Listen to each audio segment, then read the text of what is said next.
नमस्कार, जय हिंद। अभी एक थोड़ी देर पहले न्यूज़ फ्लैश हुआ है, उसको मैं पढ़ के आपको सुना देना चाहता हूं। और आपको मालूम ही है कि वही संलग्नता है और सुखलाल जी के मृत्यु के उपरांत क्या कुछ घटित हो रहा है, बॉडी कब आएगा उसके बारे में बात किया, घर पे उनके जाके उनके परिजनों से सुबह में बात किया। अभी आगे बॉडी कब आएगा और विधायक जी की मौजूदगी कब रहेगी डुमरी में, उस पर बात किया।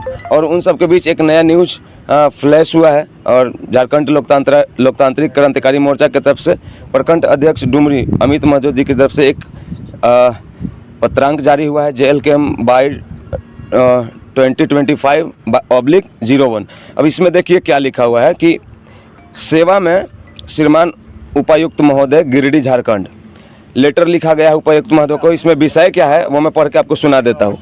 इसमें विषय ये है कि डुमरी निवासी स्वर्गीय सुखलाल महतो की मानसिक प्रताड़ना के कारण हुई आत्महत्या के संबंध में न्यायिक हस्तक्षेप एवं मुआवजा संबंधी मांगों को लेकर प्रखंड न्याय मुख्यालय डुमरी के समक्ष अनिश्चितकालीन धरना प्रदर्शन के संबंध में महोदय विषाद एवं अत्यंत मर्मातक पीड़ा के साथ यह अवगत कराना पड़ रहा है कि कुलगो पंचायत के मूल निवासी एवं पंचायत बलथरिया में पंचायत सचिव रहे स्वर्गीय सुखलाल महतो जी ने अत्यधिक मानसिक प्रताड़ना और विभागीय उपेक्षा से आहत होकर आत्महत्या कर ली।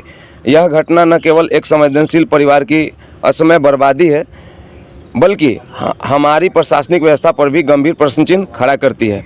स्वर्गीय सुखलाल महतो द्वारा छोड़े गए आत्महत्या पत्र में स्पष्ट रूप से कुछ व्यक्तियों को उनकी मृत्यु का जिम्मेवार ठहराया गया है। यह पत्र पूरे क्षेत्र में जनाक्रोश और शोक का विषय बना हुआ है। हम झारखंड लोकतांत्रिक क्रांतिकारी मोर्चा इस मर्मातक घटना को लोकतंत्र में आमजन की आवाज़ को दबाने का प्रतीक मानते हुए निम्नलिखित 4 बिंदुओं पर त्वरित कार्रवाई की मांग करते हैं। पहला, आश्रित परिवार को एक सदस्य को तत्काल अस्थायी सरकारी नौकरी प्रदान की जाए जिससे परिवार की आजीविका सुरक्षित रहे।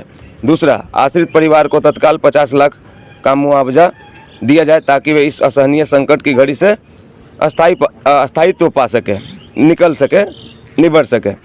स्वर्गीय सुखलाल महतो द्वारा लिखित सुसाइड नोट में जिन व्यक्तियों को नामजद अभियुक्त बनाया गया है उन्हें अविलंब गिरफ्तार कर विधि सम्मत कठोर कानूनी कार्रवाई प्रारंभ की जाए। आत्महत्या पत्र में उल्लेखित सभी नामजद अभियुक्तों को तत्काल प्रभाव से निलंबित किया जाए जिससे निष्पक्ष जांच और न्याय की प्रक्रिया बाधित न हो। जब तक इन चारों मांगों पर ठोस निर्णय नहीं लिया जाता, हमारी पार्टी अर्थात झारखंड लोकतांत्रिक क्रांतिकारी मोर्चा दिनांक 15/6/2025 से एक शांतिपूर्ण प्रखंड मुख्यालय डुमरी के समक्ष अनिश्चितकालीन धरना आयोजित करेगी। यह धरना तब तक जारी रहेगा जब तक पीड़ित परिवार को न्याय नहीं मिल जाता। आपसे अपेक्षा है कि माफ़ कीजिएगा, संवेदनशीलता का परिचय देते हुए इस विषय को प्राथमिकता दें और तत्काल कार्रवाई का प्रारंभ करें जिससे राज्य में आम जनता का विश्वास शासन प्रशासन पर बना रहे। प्रतिलिपि जो है इस लेटर का कहाँ दिया गया है, शायद जहाँ तक मैं समझ रहा हूँ लिखा हुआ है पुलिस अधीक्षक गिरिडीह, उप विकास आयुक्त गिरिडीह, अनुमंडल पदाधिकारी डुमरी, अनुमंडल पुलिस पदाधिकारी डुमरी, थाना प्रभारी डुमरी। तो ये पत्र जारी किया गया है प्रखंड अध्यक्ष डुमरी माननीय अमित महतो जी के द्वारा। फ्रेश अभी का तत्काल अपडेट है इस मोमेंट में, तो आप मुझे बताइएगा कि ये कितना उचित और न्यायपूर्ण रहेगा। अगर ऐसा हुआ तो कमेंट बॉक्स में लिखिएगा। जय हिंद।